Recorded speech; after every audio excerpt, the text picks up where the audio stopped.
Hello and welcome friends. I am Anup Upadhyay and you are watching the channel of Shukla Classes. Friends last lecture में हम लोग discuss कर चुके थे एक बहुत इंपॉर्टेंट टॉपिक जो था electric field intensity at any point on the axial line of dipole. मैंने वहां पे आपको बताया कि आपके पास अगर एक डाइपोल हो और उसकी एक्सियल लाइन पे अगर कोई पॉइंट P दिया हो तो वहां पे उस डाइपोल की वजह से इलेक्ट्रिक फील्ड इंटेंसिटी कितनी होती है और उसकी क्या वैल्यू होती है। बच्चों वो एक्सप्रेशन बहुत ज्यादा इंपॉर्टेंट है बोर्ड पॉइंट ऑफ व्यू से भी। हमने आपको उस लेक्चर को बहुत बखूबी समझाया, मेरी उम्मीद है आपको समझ में आया होगा वो लेक्चर, और वो लेक्चर जो है बोर्ड पॉइंट ऑफ व्यू से काफी ज्यादा इंपॉर्टेंट भी है। आज का जो हमारा लेक्चर है बच्चों वो उस लेक्चर से भी कई हद तक ज्यादा इंपॉर्टेंस रखता है फॉर बोर्ड पर्पस। आज का जो लेक्चर है वो टीचर्स चॉइस होता है बच्चों, मतलब ये एक्सप्रेशन जो है, ये डेरिवेशन जो है आपके बोर्ड में अक्सर 2 और 3 मार्क्स में पूछा जाता है। आप चाहे सीबीएसई बोर्ड हो, आईसीएसई बोर्ड या वेरियस बोर्ड्स, कोई भी बोर्ड हो, ये डेरिवेशन अक्सर बोर्ड में पूछा ही जाता है 2 और 3 मार्क्स के लिए। तो आज का हमारा टॉपिक है बच्चों electric field intensity at any point on the equatorial line of dipole. समझते हैं इसे। आपके पास देखिएगा बच्चों यहाँ पर मैंने एक डाइपोल बनाया है। देखिए ए पॉइंट पर माइनस क्यू चार्ज है और बी पॉइंट पर प्लस क्यू चार्ज है। ये दोनों माइनस क्यू चार्ज और प्लस क्यू चार्ज एक दूसरे से कितने डिस्टेंस पे सेपरेटेड है, तो सिंपली है बच्चों 2l डिस्टेंस। कैसे? देखिए ये है डाइपोल का सेंटर O, यहां से यहां तक l डिस्टेंस, यहां से यहां तक l डिस्टेंस, तो ये पूरा डिस्टेंस कितना? Simply 2l। ठीक है, अब यहां तक तो रहा है भाई, ये तो डाइपोल है, ये डाइपोल की लेंथ हुई 2l। फिर उसके बाद देखिए p वेक्टर क्या है बच्चों, तो सिंपली p वेक्टर क्या है? Dipole moment vector. क्या है मतलब? माइनस क्यू से प्लस क्यू की तरफ इसकी डायरेक्शन होती है, तो देखिए डायरेक्शन शो की हमने। दूसरी बात इसकी वैल्यू क्या होती है, तो हमने आपको लास्ट लेक्चर में साफ साफ ही सिंपली बताया भी था। तो इसकी वैल्यू होती है p वेक्टर की जो वैल्यू है वो क्या है? q into 2l। मतलब डाइपोल का जो चार्ज है उसका मल्टीप्लाई करिए किससे? डाइपोल की लेंथ से। सिंपली तो आपके पास डाइपोल मोमेंट की वैल्यू आ जाएगी और डायरेक्शन क्या है? माइनस क्यू से प्लस क्यू की तरफ। ठीक है, तो आज हमसे क्या कहा गया है बच्चों कि ये जो डाइपोल है ना, इस डाइपोल के सेंटर से, बहुत इंपॉर्टेंट वर्ड है ये समझिए, डाइपोल के सेंटर से एक लाइन पास हो रही है। ये लाइन जो है बच्चों, इस लाइन को क्या बोलेंगे? जो डाइपोल की एक्सिस को इक्वली 2 पार्ट्स में कट करती है, ये लाइन बच्चों ध्यान से देखिए, ये लाइन जो है ये ओपी लाइन, ये क्या है? This is equatorial line of dipole. Equatorial line बच्चों वो लाइन होती है जो आपके डाइपोल के ठीक सेंटर से पास होती है, परपेंडिकुलर बाइसेक्ट कर देती है डाइपोल लेंथ को। फिर समझिए ये वो लाइन है जो डाइपोल के सेंटर से पास होती है और डाइपोल लेंथ को इक्वली 2 पार्ट्स में डिवाइड कर देती है। तो आपसे कहा गया है कि इस लाइन पर, इस इक्वेटोरियल लाइन पर एक पॉइंट है, कहीं भी मान लो, यहां मान लो, यहां मान लो, यहां मान लो, कहीं भी एक पॉइंट कंसीडर कर लो। मैंने ये कंसीडर कर लिया है इस लाइन पर एक पॉइंट P। ये P पॉइंट कहां सिचुएटेड है? ये P पॉइंट आपका डाइपोल के सेंटर से r डिस्टेंस पर सिचुएटेड है और आपसे कहा गया है कि इस P पॉइंट पर इलेक्ट्रिक फील्ड इंटेंसिटी क्या होगी। तो सिंपल सी बात है बच्चों, इस माइनस क्यू चार्ज की वजह से आसपास इलेक्ट्रिक फील्ड होगा, है ना? जब इलेक्ट्रिक फील्ड होगा तो इस इलेक्ट्रिक फील्ड की कोई ना कोई स्ट्रेंथ, कोई ना कोई इंटेंसिटी इस P पॉइंट पे होगी। इसी तरीके से ये जो प्लस क्यू चार्ज है इसका आसपास इसके इलेक्ट्रिक फील्ड होगा, तो इस इलेक्ट्रिक फील्ड का भी इस पे P पॉइंट पे कुछ ना कुछ इंटेंसिटी, कोई ना कोई स्ट्रेंथ होगी। तो इसकी वजह से भी P पॉइंट पे कुछ ना कुछ स्ट्रेंथ है इलेक्ट्रिक फील्ड की। इस Q चार्ज की वजह से, प्लस Q चार्ज की वजह से जो इलेक्ट्रिक फील्ड है यहाँ पर, उसकी भी कोई ना कोई स्ट्रेंथ है। तो net strength, net electric field intensity इस P पॉइंट पे क्या होगी, हमको वो निकालना है बच्चों। बहुत ज्यादा इंपॉर्टेंट है ये। तो और ये यहाँ पर देखिए P पॉइंट। अच्छा बच्चों एक चीज और, ये देखो, ये जो लाइन है ये लिखा हुआ है √r² प्लस l²। ये कैसे आया? ये सिंपल है भाई, ध्यान से देखो, ये हिस्सा कितना है? l और ये हिस्सा कितना है बच्चों? r। तो ध्यान से देखिए, ये है l, ये है r और ये आपको निकालना है। तो बताओ जरा जल्दी से, राइट एंगल ट्रायंगल बना, लगाइए पाइथागोरस थ्योरम। तो अगर ये r है, ये l है, तो ये बचा कितना? Simply √r² plus l², √r² plus l²। बेहद सिंपल। इसी तरीके से ये रहा √r² प्लस l²। देखिए ये r, ये l, तो √r² प्लस l²। अब जरा सोचिए बच्चों कि भाई ये लाइन जो है, ये वाली लाइन देखिए, एपी लाइन जो है, ए बी लाइन पे कोई ना कोई एंगल बनाए हुए है। तो देखिए वो जो एंगल है वो मैंने एंगल मान लिया है थीटा, और ये भी एंगल इसी तरीके से कितना है, थीटा, क्योंकि देखिए ये दोनों साइड तो बराबर हैं और हम जानते हैं angle opposite to equal sides are equal. तो अगर ये दोनों साइड्स अगर इक्वल लेंथ की हैं तो सिंपल सी बात है इन दोनों के एंगल्स भी सामने सामने वाले इक्वल ही तो होंगे।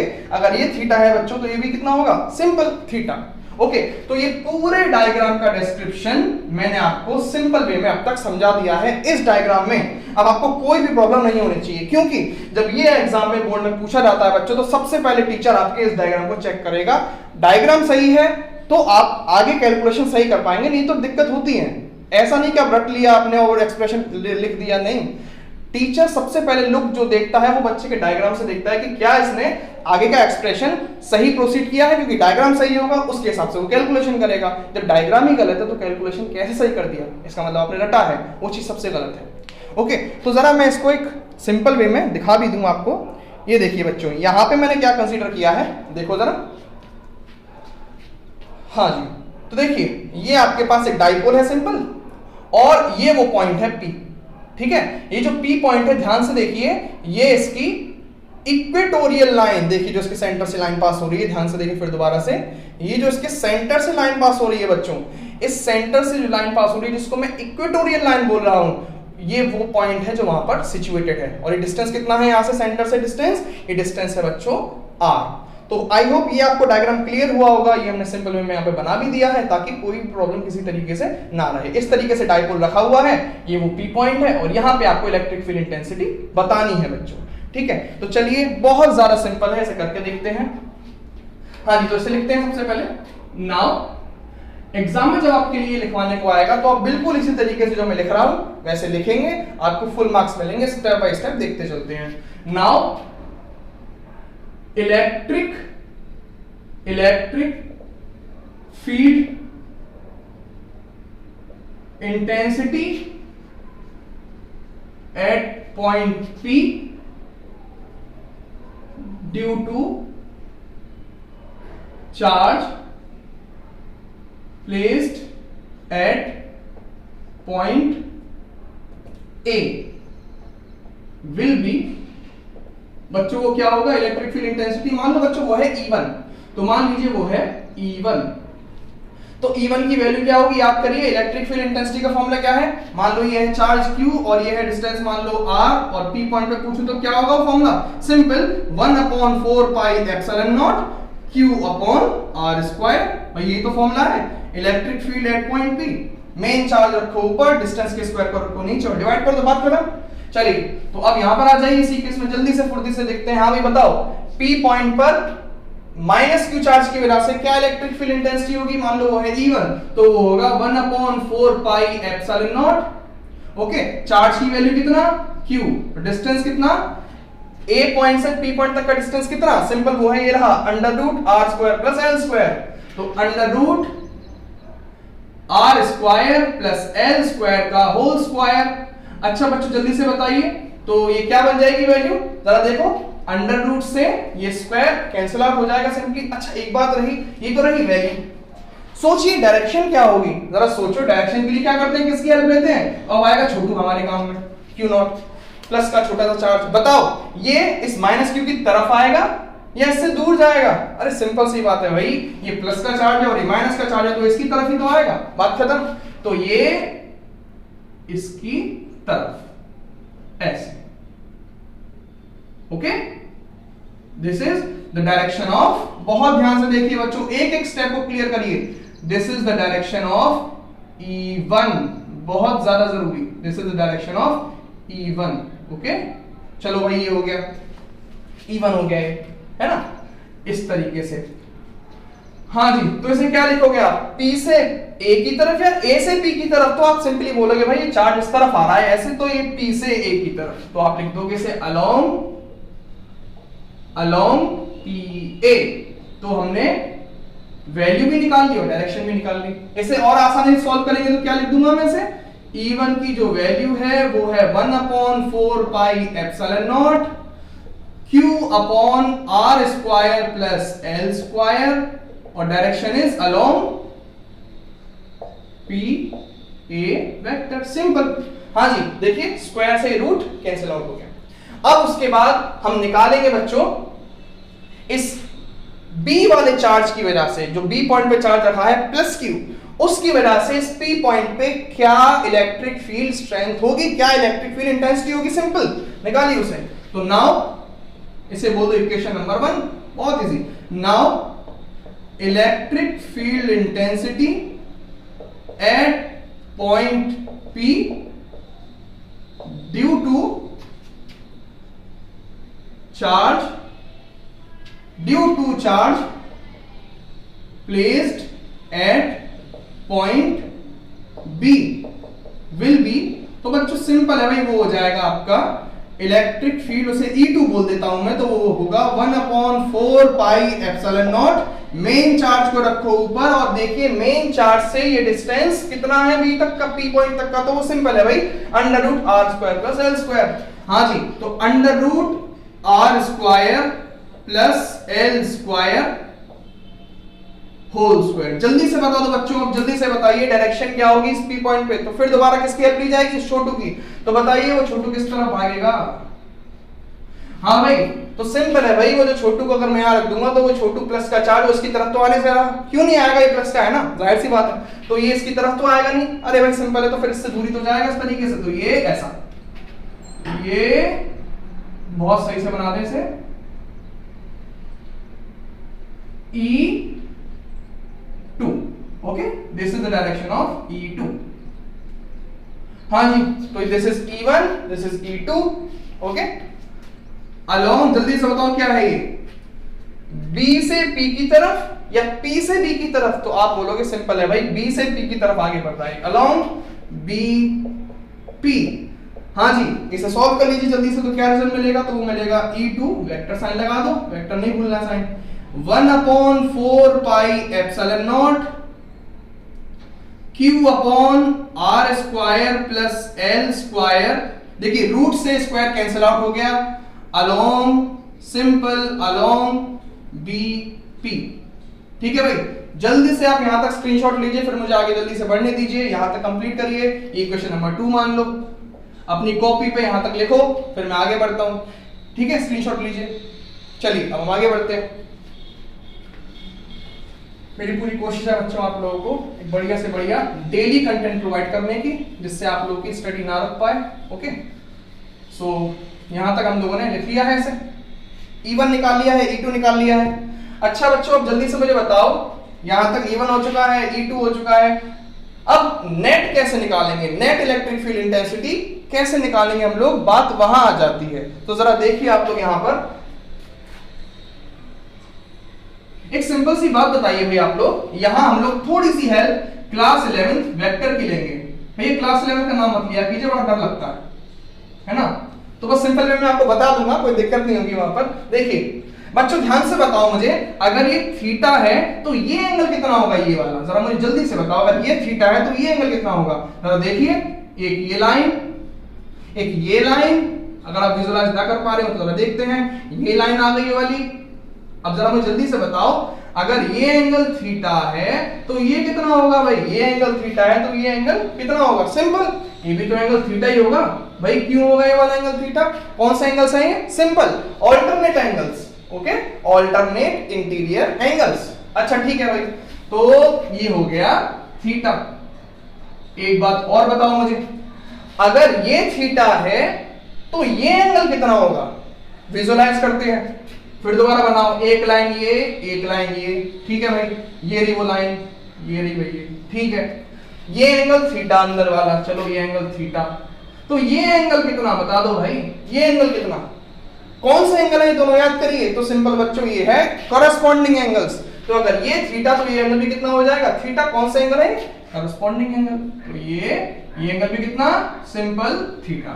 अच्छा बच्चों यहां तक बात रही, अब मुझे बताइए एक बात और बहुत जरूरी, ये बताओ, अगर मैं आपसे ये कहूं, बहुत सिंपल सी बात है, अगर आपको नहीं पता है वेक्टर्स के बारे में, ज्यादा नॉलेज नहीं है, तो आप इस बात को सीख लीजिए, आपको कोई भी प्रॉब्लम नहीं आएगी 12th क्लास के किसी भी वेक्टर रेजोल्यूशन में। मैं क्या कह रहा हूं सुनो, आपके पास कोई वेक्टर है f, कोई भी वेक्टर क्वांटिटी है, मान लो वो है फोर्स f, ठीक है। अब आपके पास क्या है, ये दो एक्सिस है, मतलब आपकी जो वेक्टर क्वांटिटी है वो एक्स एक्सिस और वाई एक्सिस, कोई भी दो एक्सिस के बीचों बीच में लाई करती है। बीचों बीच से मेरे कहने का मतलब इस बीच में कहीं भी लाई करती है, ऐसा ना तो बिल्कुल प्रॉपर इसी लाइन पर है ना प्रॉपर इसी लाइन पर है, मतलब इसके बीच में है कहीं भी, और उसने एंगल बनाया हुआ है कितना, थीटा। अब मैं आपसे बोलूं कि इसका कितना हिस्सा इस डायरेक्शन में है और इसका कितना हिस्सा ऊपर की डायरेक्शन में है, फिर समझिए इसका कितना हिस्सा सामने की तरफ है, इसका कितना हिस्सा ऊपर की तरफ है, तो मैं ये जानना चाहता हूं। तो अब क्या करना, याद रखो उस चीज को, अच्छे से याद रखो आज ही, कि भाई इसका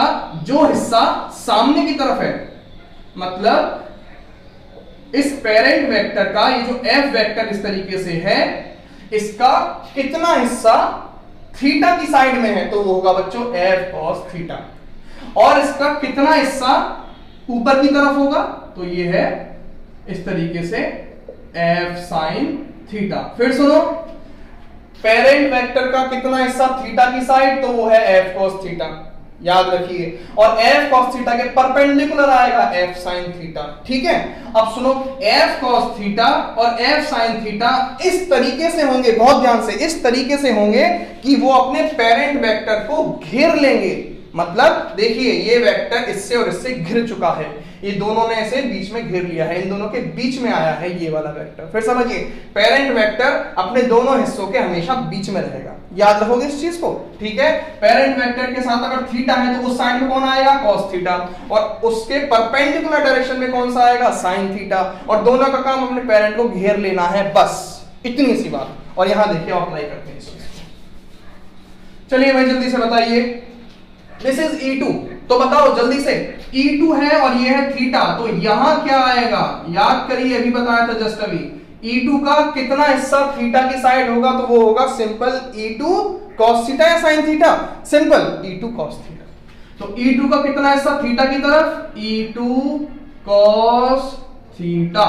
ठीक है भाई, अच्छा याद करिए, तो E2 का कितना हिस्सा, अब बताइए जरा, E2 का कितना हिस्सा ऊपर की तरफ, तो आप कहेंगे एक तो हुआ E2 cos थीटा और E2 cos थीटा के परपेंडिकुलर आएगा E2 sin थीटा। बहुत ध्यान से बच्चों, बहुत ध्यान से इसे समझिए, दिक्कत हो जाएगी अगर आपने इसे अच्छे से नहीं सीखा तो भी। This is E2 sin theta, और एक चीज देखिए, E2 cos थीटा और E2 sin थीटा ने मिलकर के अपने पेरेंट वेक्टर E2 को कंप्लीटली घेर लिया है, ये ठीक है। अच्छा इधर आ जाओ, this is E1, okay, E1 के साथ थीटा ये रहा, तो बताओ E1 का कितना हिस्सा इस थीटा की तरफ आएगा, E1 का कितना हिस्सा इस थीटा की साइड आएगा, तो वो होगा बच्चों ध्यान से देखो इस तरफ आएगा E1 cos थीटा। ध्यान से देखो, E1 का कितना हिस्सा थीटा की तरफ है, तो वो सिंपली है E1 cos थीटा। अब जरा देखो बचा हुआ कितना, साइन थीटा वाला हिस्सा किस तरफ आएगा, ऊपर या नीचे, तो बच्चों वो नीचे आएगा, बताता हूं क्यों नीचे आएगा, जरा देखो ध्यान से देखो, ये है E1 sin थीटा। जरा देखो E1 cos थीटा ने और E1 sin थीटा ने अपने पेरेंट को E1 को घेर लिया है, ये बिल्कुल ठीक है। क्या मेरी बात आप समझ पाए, अभी तक कोई दिक्कत तो नहीं है। फिर समझिए, E1 ये है, थीटा इसका ये रहा, तो इसका कितना हिस्सा थीटा की तरफ जाएगा, E1 cos थीटा। ऐसे ही इसे देखो, E2 ये है, ये थीटा है, तो E2 का कितना हिस्सा थीटा की तरफ, E2 cos थीटा। ऐसे ही E2 cos थीटा ये आ गया, तो E2 cos थीटा के परपेंडिकुलर क्या जाएगा, E2 sin थीटा, और दोनों एक दूसरे को, दोनों मिलकर के अपने पेरेंट को घेर लेंगे। ऐसे ही देखो, E1 cos थीटा के परपेंडिकुलर E1 sin थीटा, और दोनों मिलकर अपने पेरेंट को घेर लेंगे, बात खत्म, ये बिल्कुल ठीक है। चलिए साहब आगे बढ़ते हैं, आप जल्दी से बताइए बच्चों, यहां पर अभी आप लोगों ने नोट किया था अपनी कॉपी में E1 और E2, याद करिए अपनी कॉपी में, देखिए ध्यान से, E1 की वैल्यू और E2 की वैल्यू, दोनों की वैल्यू सेम आएगी। क्यों आएगी जरा देखो, E1 के लिए चार्ज और E2 के लिए चार्ज सेम है, E1 के लिए डिस्टेंस, E2 के लिए डिस्टेंस भी सेम है, तो मतलब E1 की जो वैल्यू है वही वैल्यू बच्चों E2 की भी आ रही होगी आपकी कॉपी में, वो डायरेक्शन बदल गई होगी, मैं सिर्फ वैल्यू की बात कर रहा हूं। चलिए यहां तक कोई दिक्कत तो नहीं है, इस डायग्राम को अच्छे से समझिए। अब मैं आगे बढ़ता हूं। Now from diagram it is clear that the components the components of E1 and E2, the components of E1 and E2, that is जो कि है E1 sin theta and E2 sin theta, they are equal and opposite. They are equal and opposite. So they will cancel. बहुत important word. So they will cancel the effect of each other. बहुत ज्यादा important बच्चों, लिखना है paper के लिए। क्या लिखना है देखो ध्यान से, कि जो E1 sin थीटा है, जो E2 sin थीटा है, वो दोनों एक दूसरे के ऑपोजिट हैं। पहली बात आप देखिए यहां पर E1 sin थीटा नीचे और E2 sin थीटा ऊपर, ठीक है भाई। लेकिन आप एक चीज तो देखिए, E1 की जो वैल्यू है वही E2 की वैल्यू है, ठीक है। ये भी sin थीटा, ये भी sin थीटा, तो इससे हमने एक चीज और सीख ली, दोनों की वैल्यू भी क्या है, सेम। अगर दोनों की वैल्यू सेम है तो इसका मतलब क्या हुआ, तो इसका मतलब ये हुआ ये दोनों एक दूसरे के इफेक्ट को कैंसिल कर देंगे। जैसे यहां से कर्ण का बाण आया, यहां से अर्जुन का, बात खत्म, दोनों इक्वल पावरफुल, बात खत्म। तो ये दोनों का तो इफेक्ट कैंसिल आउट हो गया। बचे कौन है, इनको देखो जरा, E1 cos थीटा को देखो और E2 cos थीटा को देखो ध्यान से। ट्रेंडिंग में है महाभारत आजकल। तो यहां तक देखिए ना,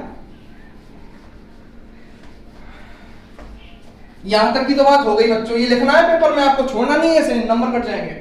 now similarly E1 cos theta and E2 cos E1 cos theta and E2 cos theta, E1 cos theta and E2 cos theta are in same direction, are in same direction, so they will be simply added up and will give the net value of electric field intensity at point P। ध्यान से देखिए कि भाई E1 cos theta और E2 cos theta same direction में है। अगर दोनों सेम डायरेक्शन में हैं तो वो सिंपली एडेड अप हो जाएंगे, और एडेड अप होने के बाद वही देंगे हमारे फाइनल इलेक्ट्रिक फील्ड की डायरेक्शन P पॉइंट पर, और वही हमारा आंसर होगा बच्चों। तो यहां तक इसका स्क्रीनशॉट लीजिए, अभी तक जहां तक लिखा, उसके बाद आपको ये लैंग्वेज लिखनी है। यहां तक आपको आधा नंबर और मिल जाएगा इस लैंग्वेज का, ये आधा नंबर, वो आधा नंबर और ये आधा नंबर, ठीक है बच्चों। ध्यान से लिखते चलिए, जैसे मैं बताता चल रहा हूं, यहां तक लिखिए इसे, फिर उसके बाद आगे बढ़ते हैं। ओके, स्क्रीनशॉट ले लिया, अब आगे बढ़ते हैं। उम्मीद है आप लोगों को समझ में आ रहा होगा।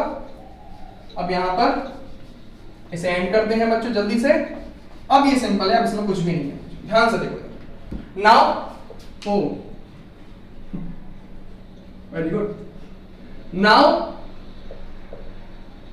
Electric field intensity, now electric field intensity at point P will be, बच्चों वो E नेट अगर मैं बोलता हूं तो वो क्या होगी, वो सिंपली होगी E1 cos theta plus E2 cos theta, as E1 is equals to E2 is equals to E। Simple है भाई, E1 की जो वैल्यू है भाई E2 की वैल्यू है, वो मैंने किसके बराबर मान ली, E। वो कितनी है बच्चों, वो है, या फिर E ना माना तो क्या हो, वो सिंपल है भाई 1/4 pi epsilon naught Q over R square plus L square. Simple है ना भाई। अरे जल्दी से बताइए, E1 और E2 बराबर ही तो थे, और कितने थे, इस वैल्यू के बराबर, पुट कर दो यहां पर। Therefore E net is equals to 1/4 pi epsilon naught Q over R square plus L square cos theta, यहां से लिख लेते हैं 2 क्यों किया बच्चों, जरा ध्यान से देखो, देखिए ध्यान से मुझे बताइए, E1 cos थीटा और E2 cos थीटा बराबर ही तो है, तो इसे ऐसे लिख लो E cos theta plus E cos theta कितना होगा 2E cos थीटा, 2 और E की वैल्यू कितना है, ये रही E की वैल्यू cos थीटा। फिर सुनो, E1 की वैल्यू और E2 की वैल्यू बराबर है, ठीक है भाई। अब तुम्हारे पास क्या वैल्यू है, वो ये है, अगर तुम इसकी वैल्यू यहां रखोगे और इसकी वैल्यू भी यहां रखोगे और दोनों को जोड़ दोगे तो ये तो आ जाएगा 2, सिंपल। अब जरा सोचो ये cos थीटा की वैल्यू क्या होगी, ध्यान से देखो ये cos थीटा की वैल्यू क्या होगी। अरे भाई सिंपल है, यहां से देख लो cos थीटा निकाल लो। इस ट्रायंगल में देखो, इस ट्रायंगल में in triangle POA, in triangle POA, so simple वो होगा cos थीटा निकालना है ना आपको, cos थीटा, बस ये cos थीटा चाहिए। cos थीटा की क्या वैल्यू होगी, तो cos थीटा का फॉर्मूला भी बताइए क्या होता है, cos base upon hypotenuse. Base की वैल्यू क्या है L और हाइपोटेन्यूस की वैल्यू क्या है under root R square plus L square, तो R square plus L square की पावर 1/2। अंडर रूट को 1/2 तो पावर देते हैं भाई, अंडर रूट का मतलब जिसकी पावर कितनी 1/2। अब सिंपली बच्चों cos थीटा की वैल्यू यहां पुट करिए और बताइए क्या आएगा, यहां तक स्क्रीनशॉट दीजिए, आगे बताता हूं फिर। सो जल्दी से देखते हैं इसे। Therefore E net is equals to 2 times 1 upon 4 pi epsilon naught Q upon R square plus L square multiply cos theta की वैल्यू ये रही, multiply L upon R square plus L square power 3/2। अब बाल को ये बताओ मैं जल्दी से, हाँ जी, कि x multiply x by 2, x की पावर 1/2, तो कितना आंसर आता है, x की पावर 1 है और यहाँ x की पावर 1/2 है, मल्टीप्लाई करने पे क्या आंसर आएगा, जरा सोचो। बेस सेम होती है तो पावर क्या होती है, ऐड हो जाती है। बेस सेम हो अगर और मल्टीप्लाई साइन लगा हो तो पावर ऐड ही तो हो जाती है, तो 1 + 1/2 कितना बच्चों 3/2। ऐसे यहाँ देखो बेस सेम है ना, ये भी r² + l² मल्टीप्लाई ये भी r² + l², बेस सेम है और यहां इसके पास कितनी पावर है 1, यहां इसके पास कितनी पावर है 1/2। एक सेकंड, ये 3/2 नहीं है बच्चों, ये है 1/2। ओके, यहां पावर कितनी है इसके पास 1/2, तो 1 + 1/2 कितना हो जाएगा फाइनली 3/2। तो देखिए जरा इसे जल्दी से लिख देते हैं आगे। Therefore E net is equals to 2, एक काम करते हैं 2 को इस L के पास ले आते, तो 1/4 pi epsilon naught Q into 2L upon R square plus L square power 3/2। 1 multiply 1/2, base same है तो पावर कितना 1 + 1/2, सिंपल 3/2। हाँ जी, तो अब ये बताओ as Q into 2L is equals to P। आप देखिए बच्चों एक एक स्टेप में कितनी बारीकी है इस डेरिवेशन में, बहुत ही ब्यूटीफुल डेरिवेशन। उसके बाद क्या रिजल्ट आएगा, ये ब्यूटीफुल तो कहीं से नहीं नजर आ रहा है ना। नाउ इक्वेशन नंबर 1 इसे मान लो, इक्वेशन नंबर 2 इसे मानोगे। Therefore E net is equals to 1/4 pi epsilon naught P upon R square plus L square power 3/2। बच्चों ये है हमारा रिजल्ट ऑफ दिस डेरिवेशन, ये है वैल्यू। लेकिन direction electric field intensity vector quantity है तो डायरेक्शन भी देनी पड़ेगी। जरा सोचो बच्चों, नेट इलेक्ट्रिक फील्ड ये रहा इस डायरेक्शन में और डाइपोल मोमेंट इस तरफ है, तो बताओ ये डायरेक्शन ऑपोजिट है या सेम है एक दूसरे के कंपेयर में, ऑपोजिट। तो क्या लिखोगे आप इसका आंसर, तो इसका आंसर आप देंगे, ये अक्सर बोर्ड में ऑब्जेक्टिव पॉइंट ऑफ व्यू से भी बहुत इंपॉर्टेंट है कि इस इलेक्ट्रिक फील्ड इंटेंसिटी की जो डायरेक्शन होगी इक्वेटोरियल लाइन पे वो क्या होगी बच्चों, वो होगी आपकी क्या, वो होगी simple anti parallel to dipole movement. बहुत बहुत बहुत बहुत इंपॉर्टेंट, एंटी पैरेलल का मतलब ऑपोजिट लिख लीजिए, कोई प्रॉब्लम नहीं। ये ऐसा है, ये ऐसा है, तो P पॉइंट पे, मतलब अगर आपके पास कोई पॉइंट P है जो इक्वेटोरियल लाइन पे सिचुएटेड है, तो उस P पॉइंट पे, चाहे वो पॉइंट यहां हो, चाहे यहां, कहीं भी हो सिचुएटेड, तो बच्चों उस P पॉइंट पर जो नेट इलेक्ट्रिक फील्ड इंटेंसिटी होती है वो एंटी पैरेलल होती है, मतलब ऑपोजिट होती है डाइपोल मोमेंट की डायरेक्शन के। ओके, तो ये है वैल्यू, ये है डायरेक्शन, ये हम इसे वेक्टर साइन दे देते हैं, बात खत्म। ये वैल्यू और डायरेक्शन। ओके, अब एक बात और आती है, this is our final result. Paper में कभी कभी आता है बच्चों कि मान लो ये पॉइंट P जो है ना, जो सेंटर से r डिस्टेंस पे है, ये पॉइंट P बहुत ऊपर होता, बहुत ऊपर से मेरा कहने का मतलब ये P पॉइंट बहुत डिस्टेंस पे होता, तो इसका मतलब क्या है? इसका मतलब सिंपल ये है कि ये जो P पॉइंट इतना दूर हो चुका है, अब की जो R है वो बहुत बड़ा है as compare to this L काफी छोटा है, और ये P पॉइंट बहुत दूर होने की वजह से R बहुत इंक्रीज हो गया। तो इस बात को और कंसीडर करें तो हमारा नया फॉर्मूला क्या बन जाएगा? This is our main formula. तो नया फॉर्मूला क्या होगा, मतलब यहां तक नोट करिए, आप इसका स्क्रीनशॉट लीजिए, फिर आखिरी स्टेप और इसे खत्म करते हैं बच्चों। आप देखिए कितना इंपॉर्टेंट डेरिवेशन है, बहुत ज्यादा important. If R is much greater than L, therefore E net वो क्या हो जाएगा बच्चों? वो हो जाएगा आपके पास 1/4 pi epsilon naught P upon R square उसकी पावर 3/2 है। देखिए L आप नेगलेक्ट कर दोगे ना, फिर L को नेगलेक्ट कर दोगे, तो बच्चों ध्यान से देखो, फिर वो क्या हो जाएगा? 2 से 2 cancel out, therefore E net is equals to 1/4 pi epsilon naught P upon R cube, और direction anti parallel to dipole moment.